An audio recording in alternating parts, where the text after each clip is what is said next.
Into the pledge to the flag. Sir, yes, sir. Company, present arms. I pledge allegiance to the flag of the United States of America and to the republic for which it stands, one nation, under God, indivisible, with liberty and justice for all. Two. Shoulder, palms.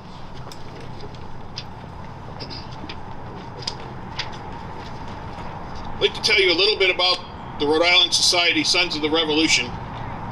Sons of the Revolution was founded in 1876 by members of the Society of the Cincinnati wishing to broaden participation in preserving the American heritage on the eve of this country's centennial. Its mission is to promote knowledge and appreciation of the achievement of American independence and to foster fellowship among its members. As a 501c3 nonprofit educational organization devoted to the principles and ideals of its founders, the modern society maintains headquarters in Colonial Williamsburg, Virginia, with 30 societies in the United States and Europe. Rhode Island Society was formed in Newport on August 29, 1896. The Society was founded on September 26, 1896 by the following Newport gentlemen: W. Walter Sherman, John P. Sanborn, E. W. Heyer, Frederick Tompkins, Horatio Storer, Frederick Garretson, Risborough Hammett, Tilley, David Stevens, William Green, Ward Jr., Samuel P. Colt, Henry L. Green, Charles Howland Russell, O.H.P. Belmont, Joshua Wilbur, William Tilley, and Perry Tiffany. For more information about the Sons of the Revolution, you can go to www.risr1776.org. At this time, I would like to call forward Daniel Benson, who is the Vice Chair of the Board of Directors for the Redwood Library, to bring greetings from the library this morning. Detail, order, arms. Thank you, Roy. I had to print this, so apologies. On behalf of the board and the staff of the Redwood Library and Athenaeum, it's my pleasure to welcome you all to this annual celebration of George Washington's birthday. He was born 291 years ago today, and we are most grateful to the Rhode Island Society Sons of the Revolution, founded in 1896 in the Artillery Company of Newport, chartered in 1741, for staging this meaningful tribute to our president. As many of you know, the Redwood Library and Athenaeum chartered in 1747 as America's first purpose-built library, and also the oldest continually operated in the same locale, making it the only remaining secular public culture institution forming an unbroken link to the nation's founding. So it is fitting that here today we salute President George Washington, who we believe on one of his visits to Newport viewed the Redwood as he strolled by in 1790. Thank you for joining us, and I now present Roy Louth, Senior, President of the Rhode Island Society Sons of Revolution. Louth. Thank you. Thank you. It's always interesting to listen to history and to learn about our founding fathers, and certainly George Washington was prominent among those. And I'm going to ask Colonel Ron Barnes, first Vice President of the Rhode Island Society Sons of the Revolution, if he will read a history of George Washington. Thank you, Roy. This is going to be a little different from past years because for 2 or 3 years I've given the same little talk. So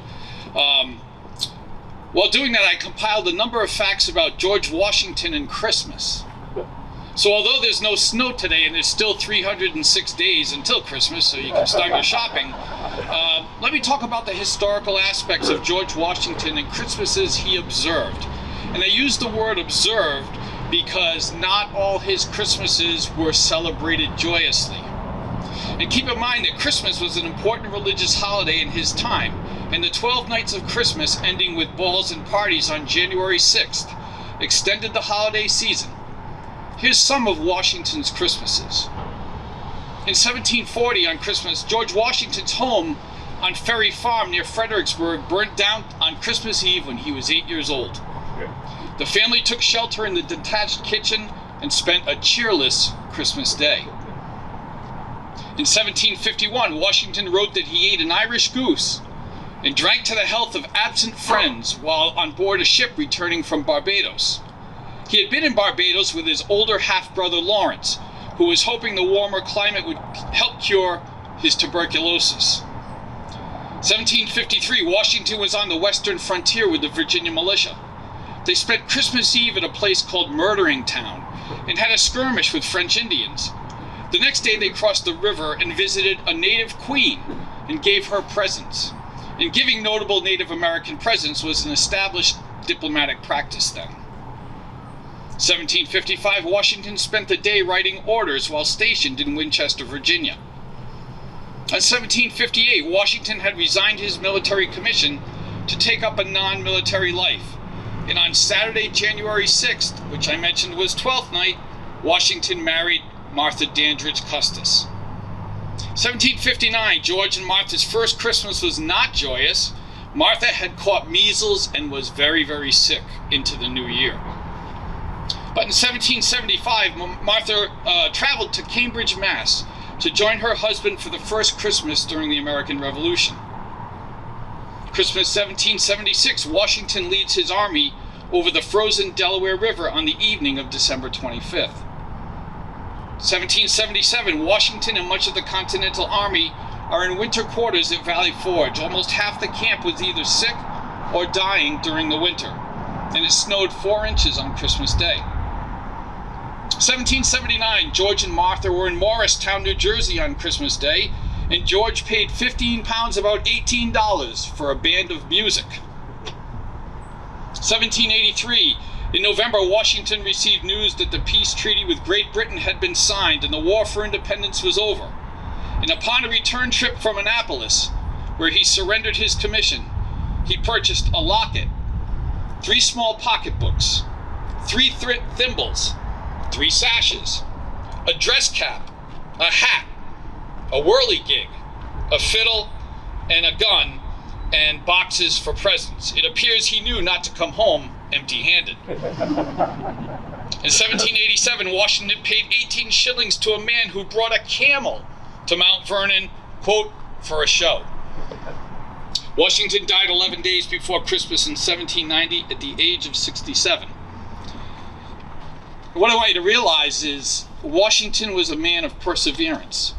These are just a few things that are actually documented about his life. And I'll leave you with one of my favorite quotes of George Washington. Perseverance and spirit have done wonders in all the ages. And I hope you enjoyed a little bit about Christmas and this nice, beautiful winter day. Well done.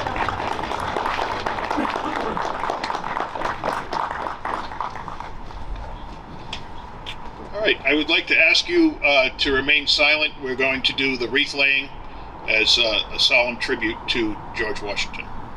Company attention. Shoulder your file up.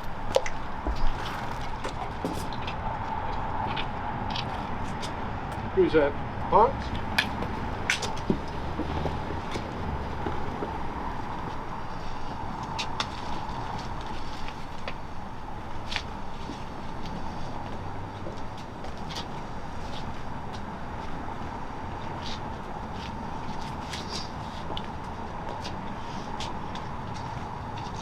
Thank you very much.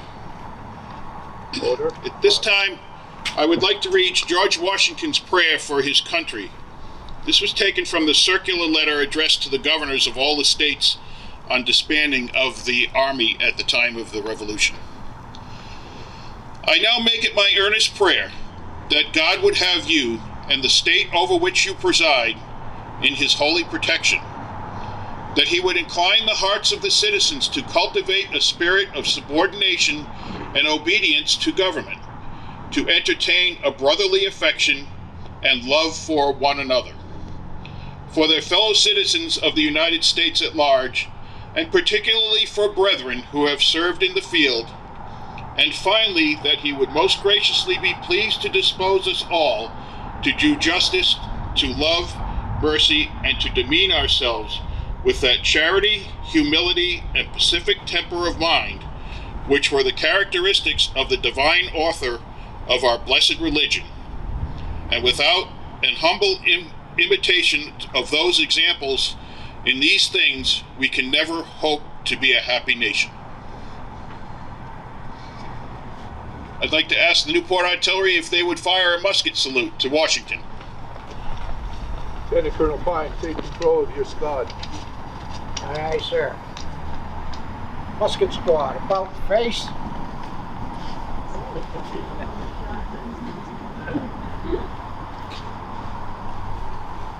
Holding front.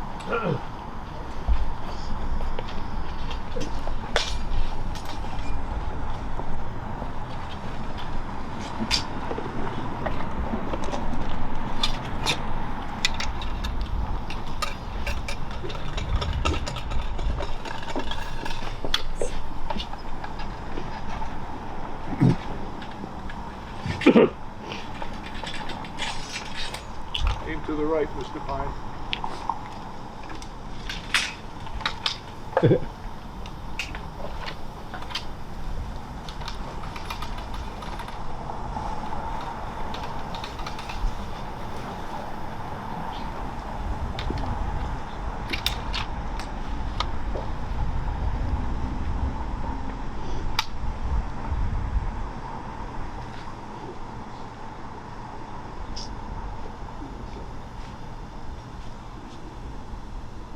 Take aim.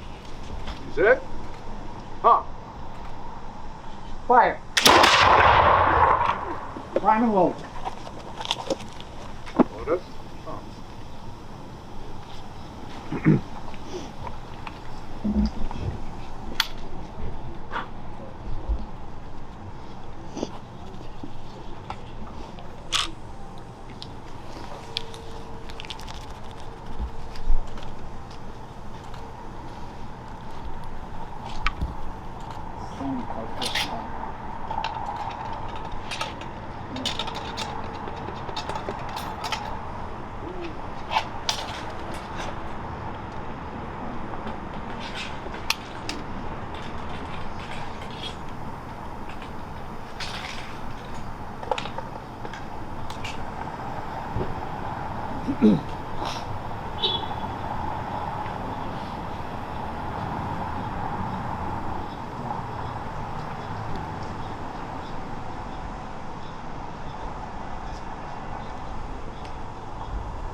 Present.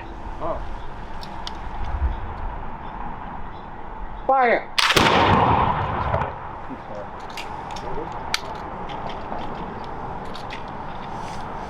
Mission fire. You're on. You're fine. You're good. You're in fire. You're good. Alright.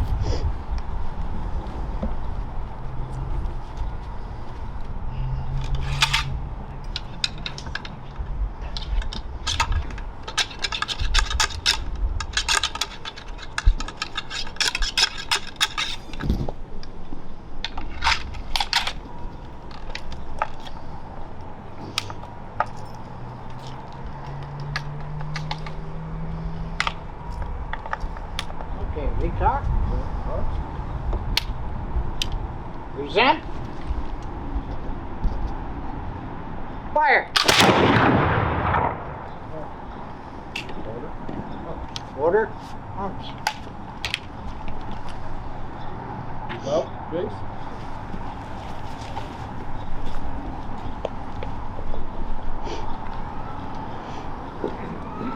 That concludes our ceremony today. I would like to thank Dan Benson and the Redwood Library for partnering with us each year on this event.